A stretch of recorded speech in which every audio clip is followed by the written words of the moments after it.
Hi, my name is Najemba Angel. I'm a student of Kyambogo University, third year Accounting and Finance. Welcome to my video about investment appraisal. We're going to calculate investment appraisal using Excel. And right here on the screen, you can see the number I would like us to work out together as we prepare for our exams during this lockdown.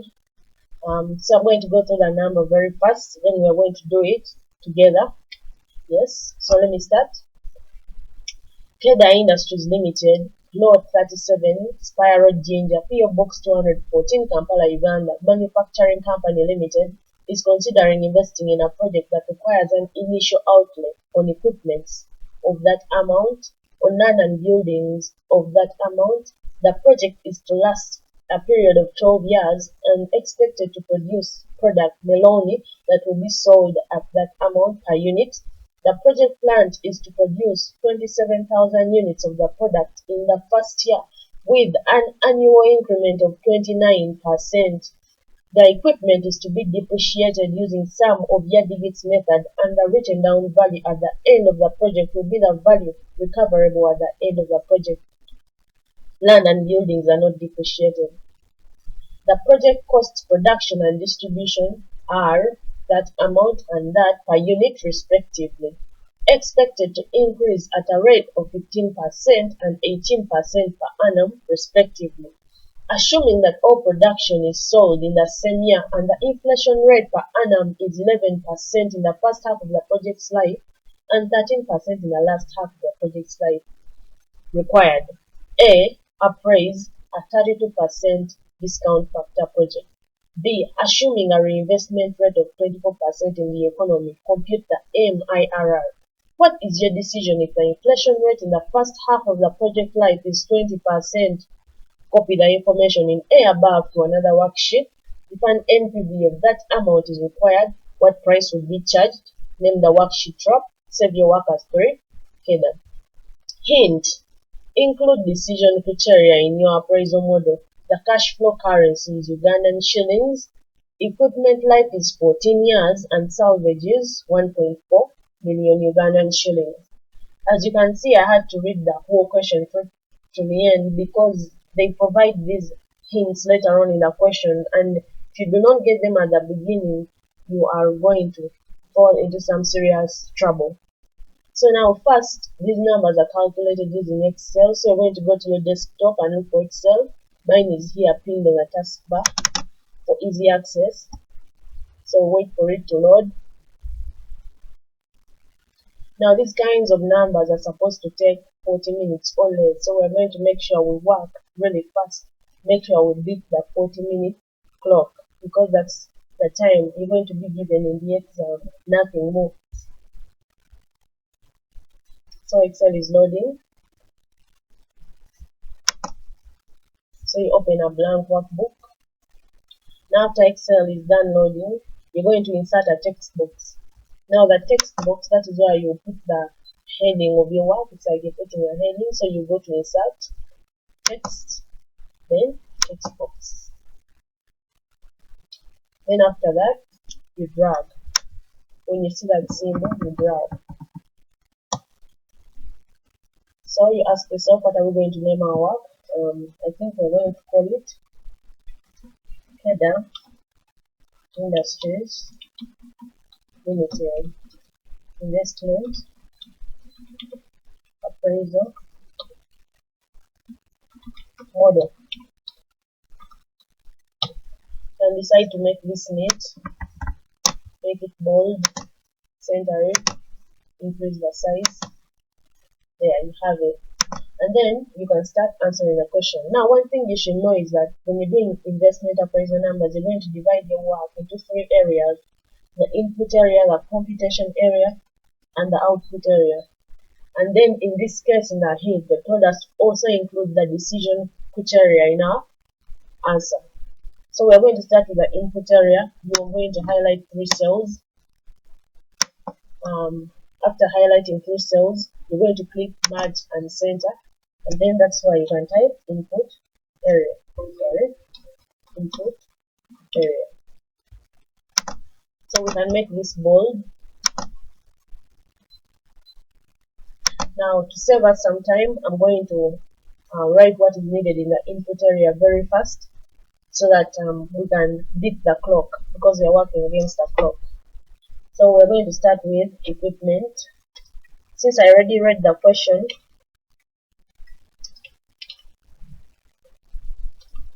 I'm just going to type this very fast. Then land and buildings.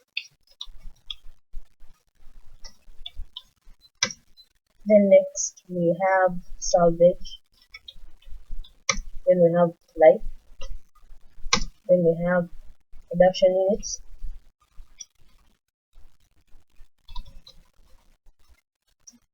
Then we have rate of increase in production units.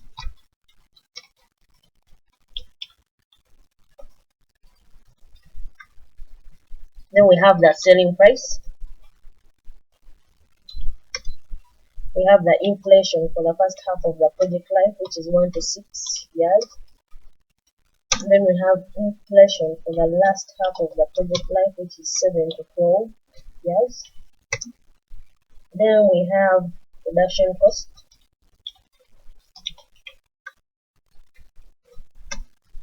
Sorry about that. Let's go back.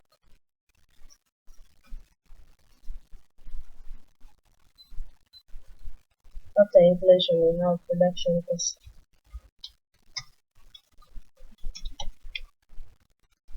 Next, we are going to have the rate of increase in production cost.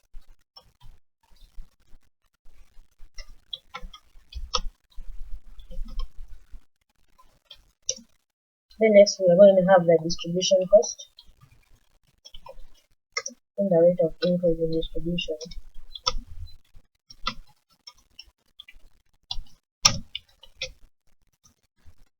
Then we're going to have the discount factor. And lastly,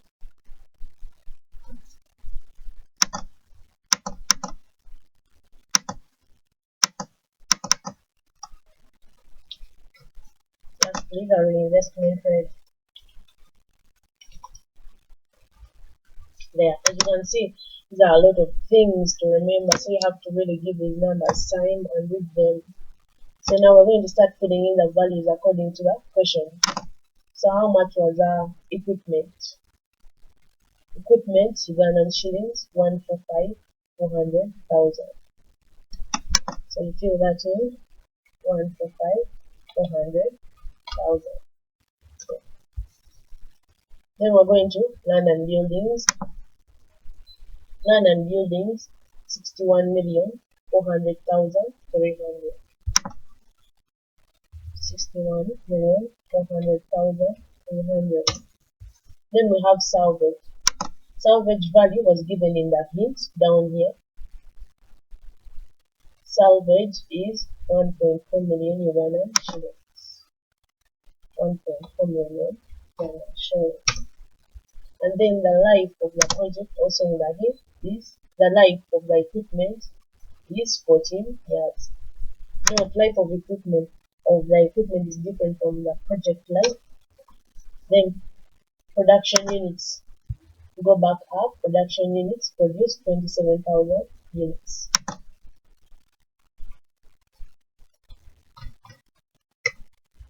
Now the rate of increasing production units, we also look for that product in the first year with an annual increment of 29%. So that's the rate of increase, 29%. Let's enter. We go to the selling price. Melody that will be sold at Ugandan shillings. This is the selling price, 9,510. 9,510. Inflation for the first half of the project life. Where is the inflation?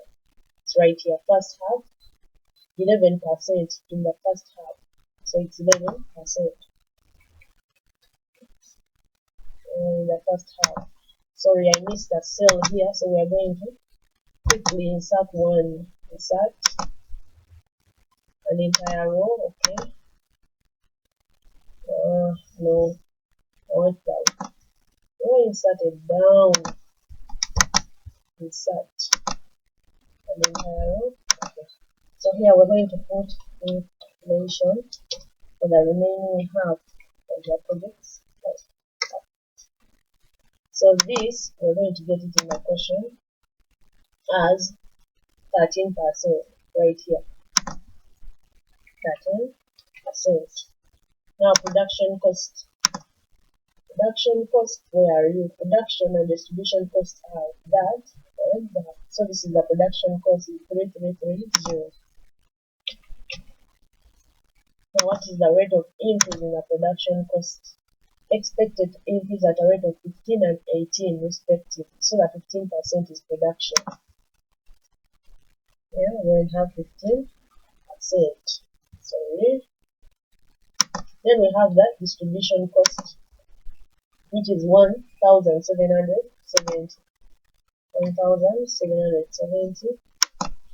And then the rate of increase in distribution cost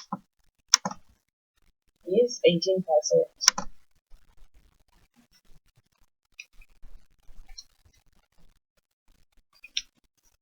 The discount factor given here, 32% discount factor. And lastly, the reinvestment rate is 24%.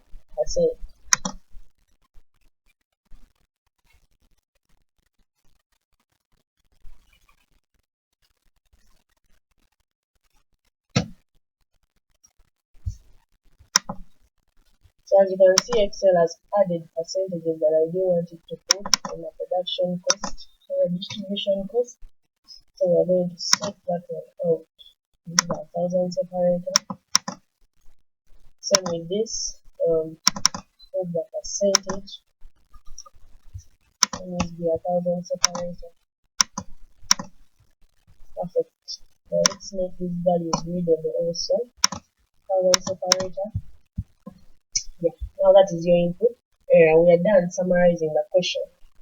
Now, next you're going to the computation area. You're going to highlight three cells and then margin, center, and type computation area. This thing's double. Down here, computation area.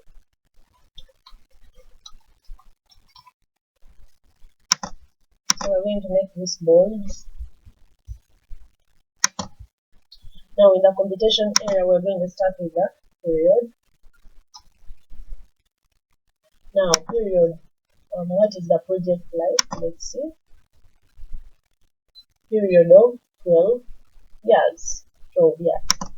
So we are going to start with the initial year, which is year 0. Then we are going to go across year 1, year 2, up to, you go up to year 12. So to save some time, you can highlight 1 and 2. And then drag up to when you see 12. Yeah, like that. So other than the period, we have the initial investment. Now the initial investment, let's see, according to our question, the project requires an initial outlay on equipment of that, and then on land and buildings of that. So these two amounts constitute the initial outlay. So to get the initial investment, you're going to put in equals, click on the initial outlay of the equipment, and then add the initial outlay of land and buildings and press enter. And you have your initial investment. After that, you're going to divide your computation area into 3: the depreciation schedule, revenue schedule, and the cost schedule. So we're going to start with the depreciation schedule. You only put the depreciation schedule if the number has depreciation in it. And as I read the question, I noticed there was depreciation somewhere. So I'm going to type that depreciation schedule. Okay, so I'm going to make this bold and then align it. The depreciation schedule, we're going to start with the depreciation expense. Now, depreciation expense. One thing you should know is that they say that land and buildings do not depreciate. So the only thing that is depreciated in here is the equipment. And items do not depreciate in the initial year or in the year of you started planning the investment. So we're going to calculate your depreciation expense starting from period 1. Now we'll go back to the question. What do they say about depreciation? The equipment is to be depreciated using sum of year digits method. That is all we needed. They are depreciating using sum of year digits method. Now Excel comes with all these formulas. So you go to formulas up here, financial, then sum of year digits, SYD there. And once you do that, they open a window here. The first thing is cost. They're asking for the cost. What is the cost of the equipment? Click on it. That is the cost. So you're going to fix this cell because we need Excel to carry this value throughout the 12-year period. So you fix by pressing S, by pressing F4. Then salvage. Salvage, you have it in the input area still. And then you press F4 to fix it. Then life of the project, we also have it here. Click on it and then press F4 to fix. Then per is the period. But for what period are we calculating the depreciation expense? Period 1, which is right here in the computation area. But we never fix period because the period keeps on changing. And then you press OK. There you have your depreciation expense for period 1.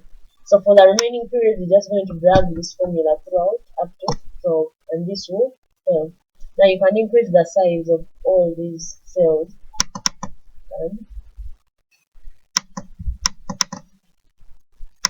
and double click just here. Then first,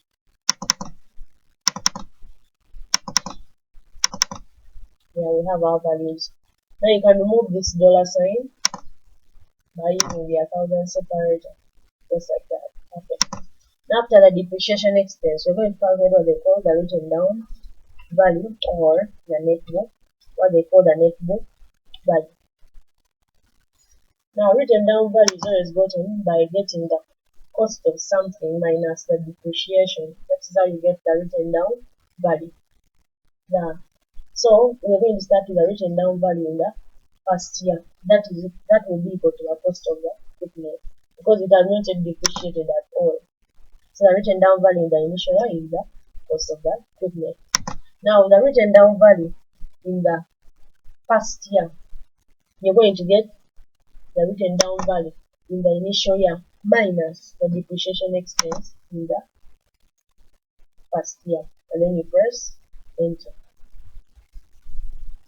Now after getting this, you can drag this formula throughout the 12-year period. Again, you can double click to increase the size of this.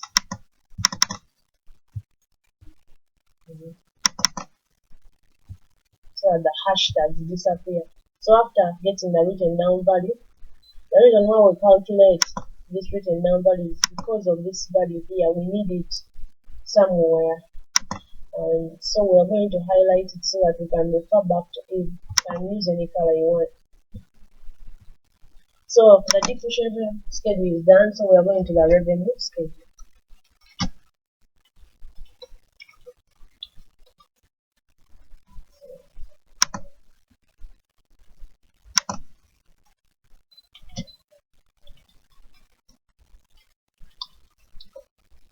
Revenue schedule, make this bold and underline it. Now in the revenue schedule, the first thing we are going to have are the production units.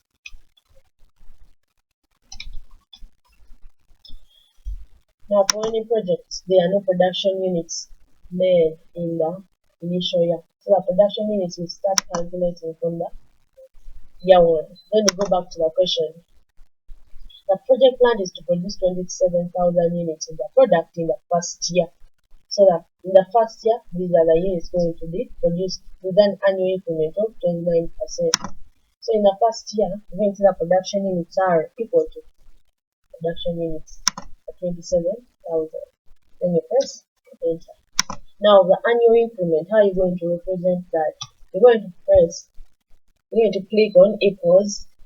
Now to get the production units in period 2, we're going to get the production units in period 1 plus open brackets production units in period 1 equal them times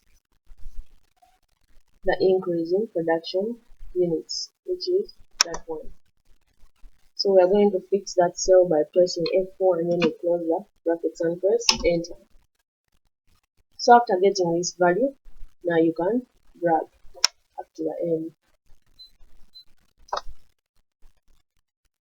So after doing that, production units, we can go to the selling price. Now the selling price in the initial year is that price, the one we recorded in the input area. That's the selling price in the initial year. However, selling price is affected by inflation rate. Now the inflation rate in this question, we have two inflation rates. We have the inflation rate for the first half and then the inflation rate for the remaining half of the project life. So to get the selling price in period 1, we're going to get the selling price in period 0 plus open bracket selling price in period 0 times the inflation rate. Let's first deal with the inflation rate for the first half of the project life. Fix that cell, close bracket, press enter. And after getting this value, you can drag up to the 6th year for the first half of the project life. After doing that, you're going to find the selling price for the remaining half. So the selling price in period 7 is equal to the selling price in period 6 plus open bracket selling price in period 6 times the inflation rate for the last half of the project. Like fix that cell by pressing F4, close bracket, press enter. Now you can drag this. So after getting those values, now we can find the total revenue. Total revenue again, the money you will get out. Total revenue will be equal to the production units times the selling price. So that total revenue in the initial year is 0 because there were no units produced that year. Therefore no revenue. So we can drag up to the end, then we get those beautiful values. After the revenue schedule, now we can go to the cost schedule. Bold in and underline that. Now in the cost schedule, the first thing we have is the production cost. Now for production cost, the production cost in the initial year is equal to this 3,300 that. Then you press enter. So we go back to the question in real life. What did I say about the product? Production and distribution costs are that and that per unit respectively expected to increase at a rate of 15 and 18% per annum respectively. So the production cost also is going to increase annually. So we're going to have the production cost in period 1 is equal to the production cost in period 0 plus open brackets production cost in period 0 times the rate of increase in the production cost, which is the 15%. Press F4 to fix, close the bracket, press enter. So after getting this value, we can drag up to there. Exactly. So after the production cost, we can have the distribution cost.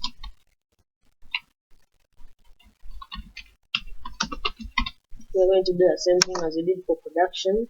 Distribution cost in the initial year is 1,770. So getting that, press enter. It also has an increase. So the distribution cost in period 1 is equal to distribution cost in period 0 plus open brackets distribution cost in period 0 times the increase of 18%. Fix that cell, close, press enter. So after doing this, you can drag up to when the 12 things are done, like that. So after getting the distribution cost, now we can get the total unit cost. Now to get the total unit cost, total is adding, so we are going to get the production cost plus the distribution cost. Press enter.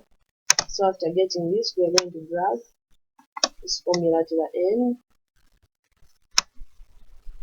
like that. That is now the cost of 1 unit of product. Now, after that, we can now find the total production cost.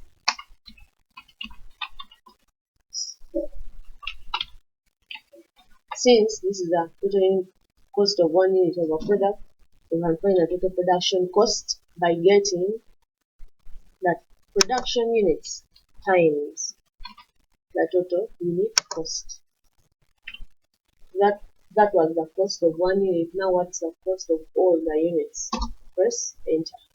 Now the total production cost in the initial is 0 since we didn't produce anything.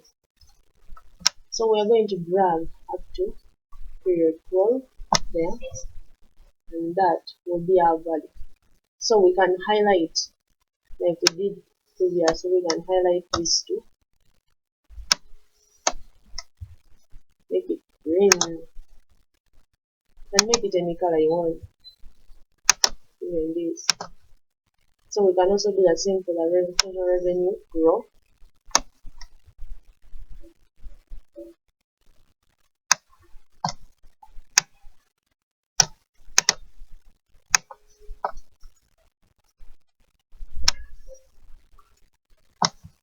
Make it green.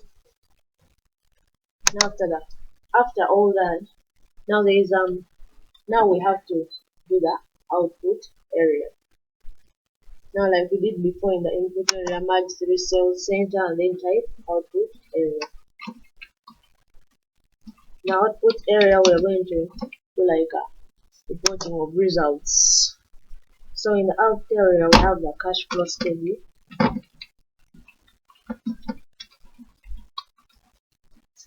So this you can make bold and underline. After making it bold and underlining, we're going to get the total cash inflows. And then we're also going to calculate the total cash outflows. And lastly, the net cash flows. So how did we get the total cash inflow? The total cash coming in, it is also equal to the total revenue, because revenue is money brought in. So after doing that, you're going to drag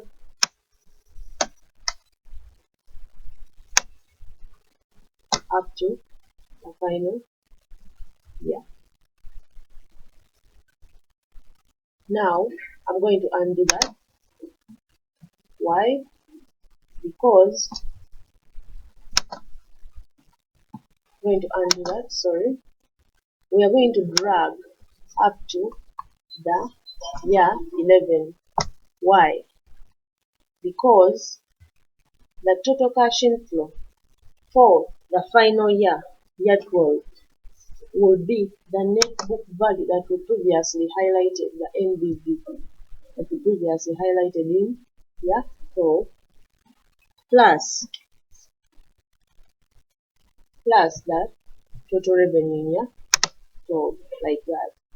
And then you press enter. Why are we doing this? Because the written down value for the equipment that we got here as 5 million is that value, is the value of that equipment after the 12-year period, after it has been utilized. So if you decide to sell that equipment, you can bring in money, which is taken as an inflow.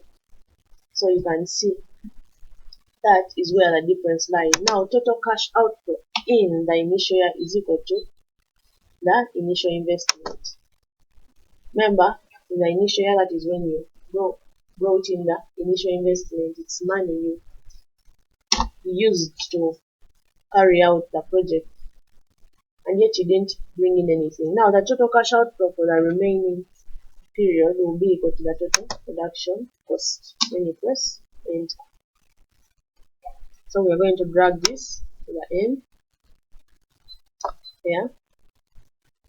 Now we are going to get the net cash flow. Net cash flows are equal to the total cash inflow minus total cash outflow. What you bring in minus what you take out is like profit.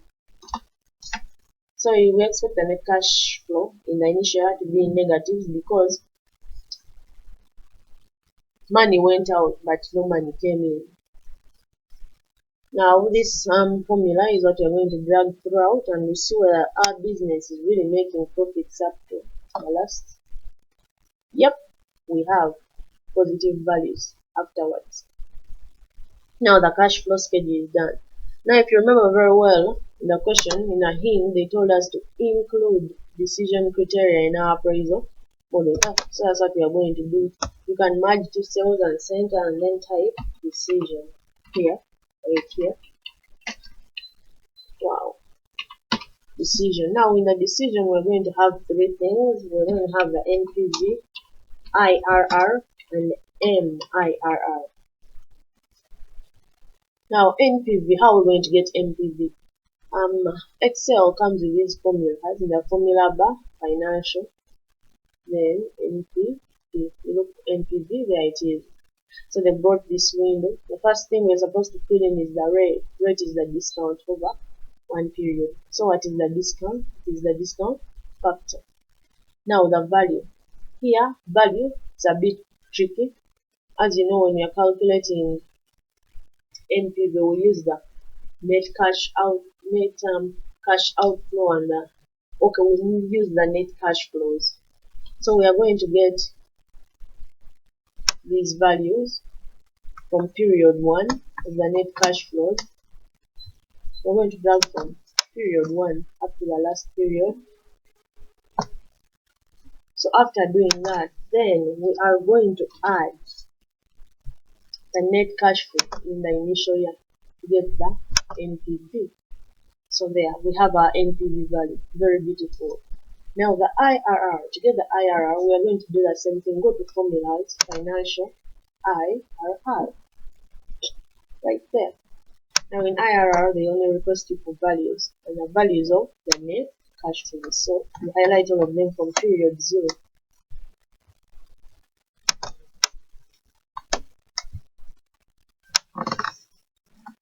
up to the last. I guess that's it. And then you press OK. And you have your IRR. Same with MIRR, financial, MIRR. Values, you highlight all the net cash flows up to the last.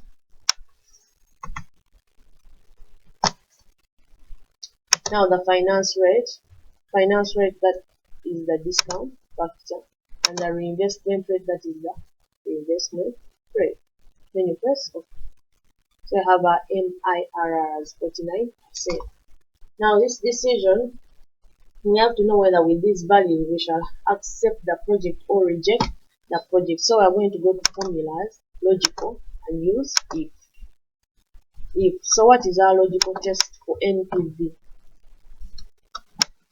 Our logical test for NPV is going to be, and if the NPV is greater than 0, then we shall be forced to accept the project.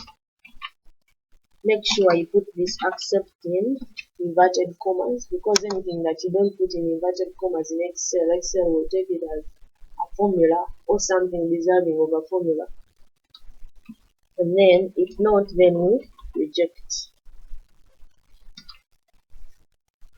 So is our NPV greater than 0? Yes. So we accept that the value we shall get will be X. We shall accept the project. Now IRR, same thing, logical, if.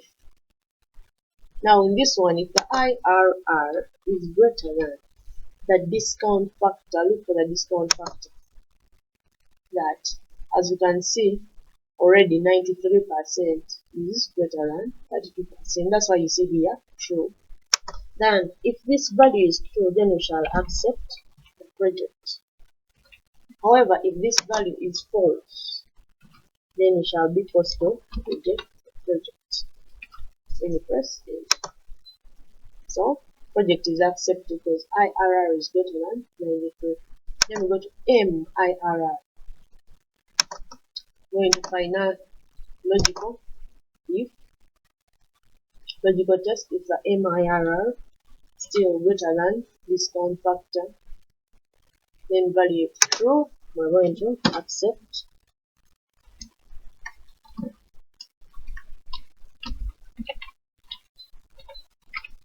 Then value false, we're going to reject.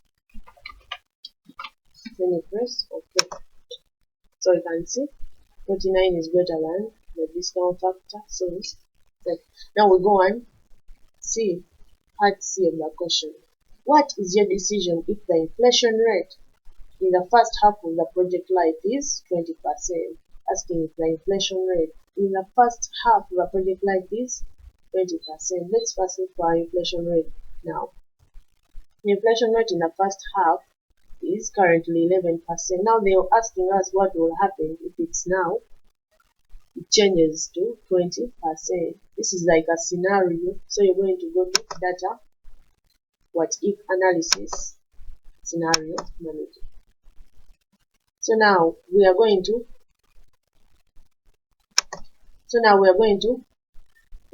add. When press add, then scenario name, we're going to say change in inflation rate for the first half of the project's life, which is 1 to 6 years. Which cells are changing?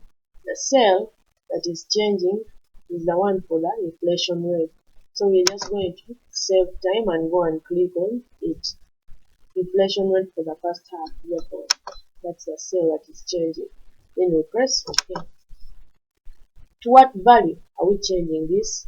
11%. The 11% is changing to 20%. So we're going to put 20% right there. Then we press OK. Then we go to summary. Summary, they want us to highlight the result cell. So you come here and highlight them. Then you press OK. So that is what will happen if you can see like the decisions haven't changed. Still, the inflation rate increases. We shall still accept the project for NPV, IRR still, and MIRR. So we've answered their question. Go back. Question. Go into part B. Copy the information in A above to another worksheet and name the worksheet tract. That's what we're going to do. First, going to do move or copy. Move to end, create a copy, press OK. So the copy has been created and we are going to rename this as tract. Yeah, we are all trapped in this world, so makes sense. Anyway, after renaming it as tract, we are saying if an NPV of that amount is required, what price will be charged? Now, such questions when they're asking you what would happen one value if it is changed, but another value is changing. First thing that should come to your mind is using goal seek. Now, where are we going to find goal seek? You go back to your Excel document, data, what if analysis, then you go to goal seek. Now they're asking us here to set cell. What cell is being affected? Let's see. If an NPV of that is required, so an NPV cell is required and is changing to the value of 92,200,750. So NPV, you click on it. That is a cell and it is changing to the value of 92,200,750. And then what else are they asking? By changing what cell is going to also be affected in this. If an NPV of that is required, what price would be charged? In other words, what selling price would be charged to get that NPV? So we go back and click the cell that we want to change selling price, right? And then you press OK. So there the values automatically change. So we are saying our selling price has changed to this value which we are going to make look later. Selling price. We will have to charge this selling price in order to attain an NPV of that. As simple as that. So the remaining part of the question, save your work as 3 header. So you go back, go to file, save as. We're going to save it on a desktop. So you can create a new folder by clicking here. Alright, there you can click there. But for me, I already have a folder on my desktop with my name, so I can just put that 3 header. Press save. So our work is saved as 3 header. So yeah, that's it for this number. Thank you for joining me. Hopefully we beat the 40-minute challenge. Yeah, that's it for today. Thank you for joining me.